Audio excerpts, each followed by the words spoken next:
বছরের ন্যায় এই বছরও রাখি পূর্ণিমা উৎসব পালিত হলো রুদ্রালয়ে। রুদ্র ভগবান এবং শঙ্করমোচন ভগবানকে রাখি পরানোর মধ্য দিয়ে। এই রাখি ফুলের রাখি, রজনীগন্ধা, জারবেরা, গোলাপ, বেলপাতা, তুলসী পাতা এসবের সমন্বয়ে এই রাখি তৈরি করা।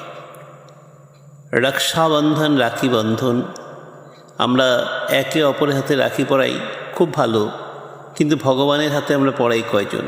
ভগবানকে আমরা রাখি পরাই কয়জন? তিনি আমাদের রক্ষা করেন, যার জন্য আমাদের তাকে প্রথম রাখি পরানো উচিত।